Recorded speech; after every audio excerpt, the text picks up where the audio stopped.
Bismillahirrahmanirrahim. Aldı bilen alemlerinin Rabbi Allah subhanahu ve ta'alaga hamdu sana.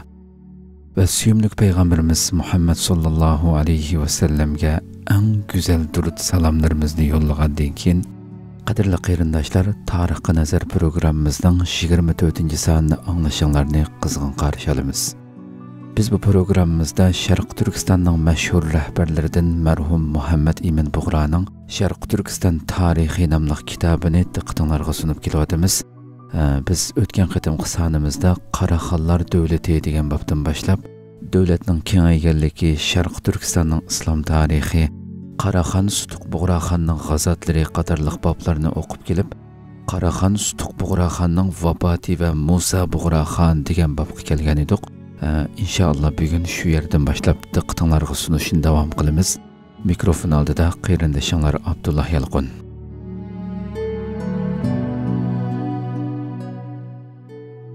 Qaraxon Sutuq Buğraxonning vafoti va Musa Buğraxon. Qaraxon Sutuq Buğraxon 22 yil Qaraxon bo'lgandan keyin Hijri 344, miladi 955 yili vafot bo'ldi. O'rniga o'g'li Musa Buğraxon Qaraxon bo'ldi.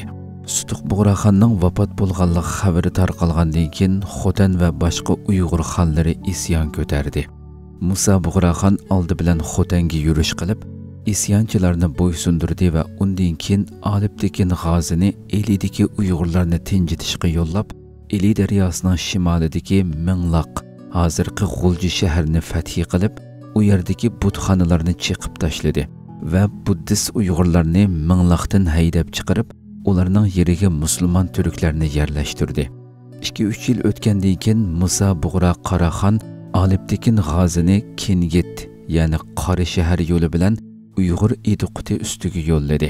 Aliptekin g'azi Kengitni fath qilib, Quchuga yurish qildi.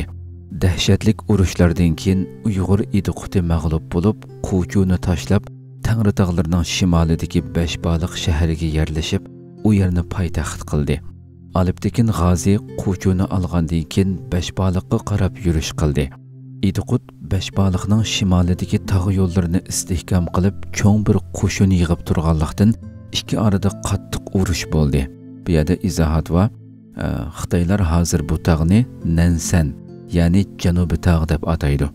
Beshbaliq yaqinlaridagi bir tog' etikidagi bir qatimliq qattiq urushda Aliptekin g'azi shahid bo'ldi. Hamda bu urushda Aliptekin g'azi shahid bo'ldi. Natijada uning askarlari parokanda bo'lib, qattiq mag'lubiyatga uchradi. Uyg'urlar Quchu va Kengitni qaytarib oldi. Aliptekin g'azining mazari hozirmi Nansan tog'i etikida, ya'ni Janubiy tog' etikida. Bu mazar xalq ichida albatta Xo'ja mazari deb atiladi.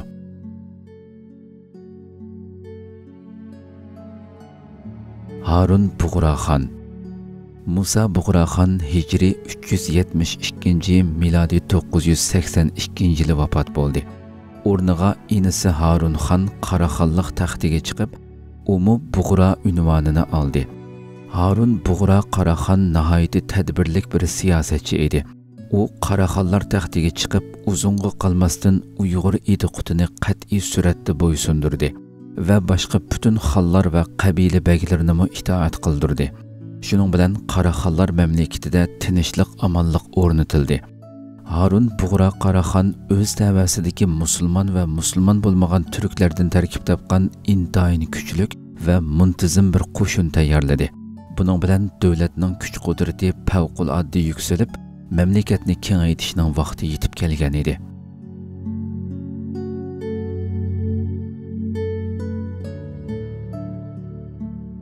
G'arbiy Turkistonning Qaraxonlar davlatiga qo'shilganligi. Bu arada G'arbiy Turkiston Afg'oniston va Eronga hukmronlik qilayotgan Samani turk davlati ojizlab, munqariz bo'lish bosqichida edi. Tavasidagi vali va qo'mondonlar Samani davlati markaziga bo'ysunmasdan o'z yerlarida mustaqil suratda hukmronlik qilishga boshlagan. Shuning bilan mamlakat parchalanishga yuz tutgan. Bulardan G'azni viloyatining valisi Amir Sovuq Tekin, ya'ni Sobuq Tekin Afg'onistonning ko'p qismini egallab, kuch to'plab Hindistonga yurish qilib, Samani davlatining markazi bo'lgan Buxoroning ichki ishlariga aralashqila boshlagan edi. Harun Bug'ra Qaraxon munqariz bo'lish oldidagi bu davlatga ega bo'lishni ko'zlab, Hijriy 383 va yoki 384, milodiy 994-yili Farg'onaga hujum qilib qo'lga olgandan keyin Samarqandni qo'lga tushirdi. Buxoroga hujum qilib Samaniy hukmdori Amir Nuhni mag'lub qildi va Buxoroni muhosiraga oldi. Amir Nuh Buxorodan maxfiy holda qochib, O'giz daryosidan o'tib Imil shahriga ketdi va u joyni poytaxt qilib turdi. Qaraxon Buxoroni urushmasdan qo'lga tushirdi. Samarqandni G'arbiy Turkistonning poytaxti qilib o'ltirib, Mavaraun nahridagi butun o'lkalarni orqa-orqadan hokimiyati ostiga kirgizdi. Harun Bug'ra Qaraxon Samarqandda 3 yil turdi. Og'rib qolib, bu kasalidan saqayolmasligini sezib, Qashqarga qaytdi va yo'lda Hijriy 387-yili vafot bo'ldi.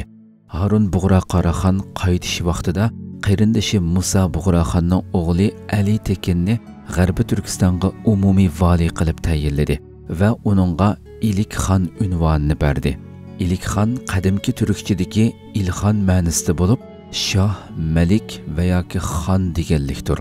Buqaxon zamonasidan tortib Tangri tog'larining shimolidagi o'lkalarni idora qilish uchun Qaraxon jamoatidan bir tekin, ya'ni shahzoda umumiy vali bo'lib tayinlanadi va u tekinga Ilikxon degan unvon beriladi. G'arbiy Turkistonga bir Ilikxon tayin qilinishi bilan Qaraxonlar davlatida G'arb Ilikxoni va Shimol Ilikxoni deb ikki Ilikxon borliqqa kelgan. Samaniy hukmdori Amir Nuh Buxorodan qochgan kunidan tortib Subuqtekin va boshqa valilardan yordam talab qilib kuch to'plashning kuyiga tushgan edi. Sir daryosining oyoq tarafidagi Jand o'lkasini egallab turgan Seljuk qabilasining xoni Seljuk Subashidan yordam so'ragan bo'lsa-mu, bular o'z ichidagi jadal majrolari tufaylidan hamda Qaraxonning kuchidan qo'rqib Amir Nuhga yordam bermagan. Qaraxonning vafot bo'lgan xabari tarqalgandan keyin Amir Nuh butun kuchini yig'ib Buxoroga hujum qilishga hozirlandi. Subashi Seljuk o'g'li Arslan qo'mondonligida bir askariy quvvatni yordamiga avatdi. Amir bu kuch bilan Buxoroga hujum qilib, Ilikxon Ali Tekinni mag'lub qildi va Buxoroni oldi. U burunqidek Buxoroni poytaxt qilib hukmronligini boshladi. Ilikxon Buxoroga qaytirma hujum qilishga tayyorlandi. Buni anglagan Amir Nuh Subuqtekindan yordam talab qildi.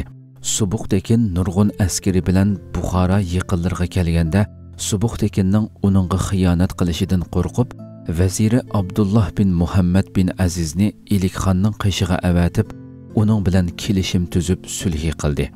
Bu ahvolni Subuqtekinga ma'lum qildi va Ilikxon bilan urush bo'lmaydiganligini va Subuqtekinni G'azniga qaytib ketishni bildirdi.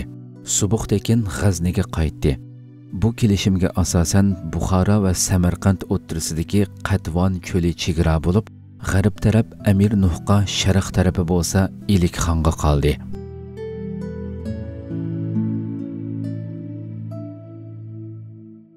Qaraxon Yusuf Qidirxon. Harun Bug'ra Qaraxon vafot bo'lgandan keyin vali ahdi bo'lgan o'g'li Yusuf Tekin Qaraxonlik taxtiga chiqdi va Qidirxon unvonini oldi. Bu yerda bir izohat va Qidirxon qadimki turkchada kuchlik va nupuzliq hukmdor deganlik. Ba'zi tarixchilarning o'ylig'inidek arabcha qudrat so'zidan to'ralgan qodir kalimasi emas. Divoni lug'ati turkka qarang. Yusuf Qidirxon Qaraxonlik taxtiga chiqib, oz kunda Hijriy 387, milodiy 997-yilning oyoqlarida Amir Nuh vafot qilib, o'rniga o'g'li Mansur podsha bo'ldi. Shu kunlarda Balx yaqinlarida Subuqtekinmi olamdan o'tib, o'g'illari Ismoil va Mahmud, ya'ni dongliq Sulton Mahmud G'aznaviy o'z oralarida taxt talashib urushib o'tadi. Dastlabda Mansur bilan Ilikxonning munosabati do'stlik kelishimiga binoan yaxshi edi. Lekin Mansur hukmdorlik layoqati yo'q, g'ofil bir shahzoda bo'lganligi uchun yurt kattalari uningdan yuz o'ridi va uning vazirlari Abdullah bin Muhammad bin Aziz va qo'mondoni Foiqlar birlashib Abu Mansur Ispijabning boshchiligida Qaraxon Yusuf Qidirxon huzuriga bir elchi hay'ati avatib, Qaraxonga bo'ysundiganligini bildirdi. Shundaqli Qaraxondan Buxoroni Mansurdan qutqizishni iltimos qildi. Qaraxon Samarqanddagi Ali Tekin Ilikxonga Buxoroga yurish qilishga buyruq qildi. Ali Tekin Ilikxon Buxoroga hujum qilishga tayyorlanayotgan bir paytda yuqorqi vazir Abdullah qo'mondan Foiq va elchi Abu Mansurlar qochib Ali Tekinning qishig'iga kelib oldi.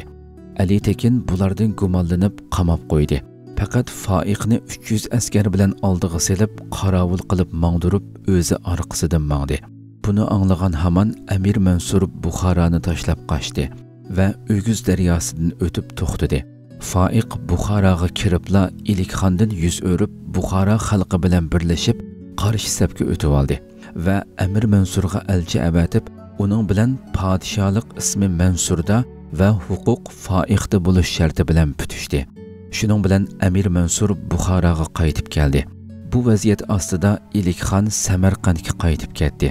Amir Mansur va Foiq Subuq Tekinning o'g'illari orasidagi jadal majrodan foydalanib Xurosonni Subuq Tekinning avlodlaridan tortib olish uchun Baktuzun ismli birisining qo'mondonligida yurish boshladi. Lekin Baktuzun bu ishda bir natijaga erishmay turib, Subuq Tekinning cho'ng o'g'li Mahmud g'alaba qilib, dadasining taxtini qo'lga keltirdi va o'zini sulton deb e'lon qildi. Sulton Mahmud G'aznaviy kuch to'plab Baktuzun bilan urush boshladi. Amir Mansur va Foiq nurg'un askarlari bilan Xurosonga kelib Sulton Mahmudni mag'lub qildi va Xurosonni oldi. Keyinchi Foiq bilan Baktuzun Amir Mansurdan gumonlanib, uni taxtdan tushirib qamoqqa oldi. Uning o'rniga inisi Abdulmalik bin Nuhni taxtga chiqarib, Balx shahrini markaz qildi.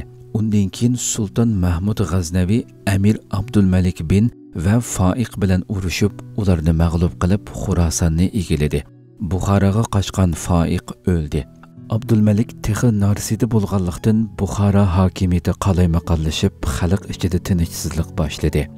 Ali Tekin uzundan beri Buxoroni qo'lga tushirish uchun mundaq bir fursatni kutib turgan edi.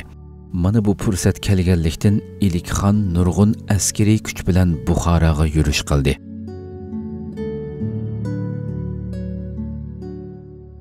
Samani davlatining yiqilishi. Ilikxon Buxoroga yaqin kelganda Baktuzun bir miqdor askar bilan Ilikxonni to'sish uchun oldiga chiqdi. Ammo mag'lub bo'ldi va bir qancha Samani davlat kattalari bilan asir aylandi. Hijriyaning 389-yili 10-Zulhaj kuni, ya'ni Qurbon hayitining 1-kuni Ilikxon hech qanday qarshilikqa uchirmasdan Buxoroga kirdi va podshohlik saroyiga yerlashib, elni tinchitdi.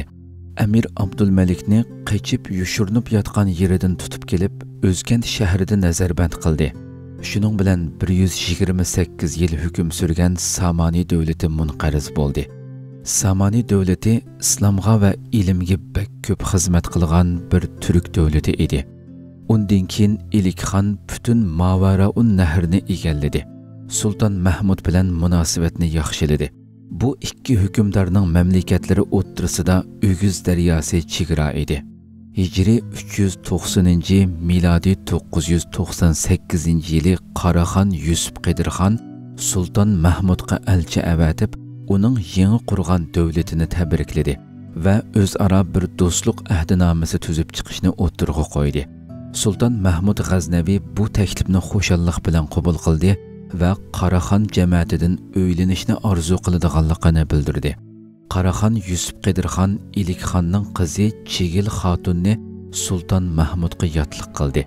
O'z kenti to'y marosimini o'tkazib, Chigil xotunni G'azniga uzatdi. Bu yerda bir izohat bor. Chigil xotun Alixon Ilikxonning qizi emas, Shimol Ilikxoni To'g'on xonning qizi. Qadrli qarindoshlar, shunda qilib Tarixi Nazar programmamizning 24-sonini mush yerda oyoqlashtiraylik. Inshaalloh oldimizdagi sonimizda Ali Tekin Ilikxon bilan Samani xonadonidan Muntasir orasidagi urush degan bobdan boshlab davom qilamiz. Alloh umr bersa, oldimizdagi sonda ko'rishguncha omon bo'linglar. Assalomu alaykum va rahmatullohi taala va barakatuh.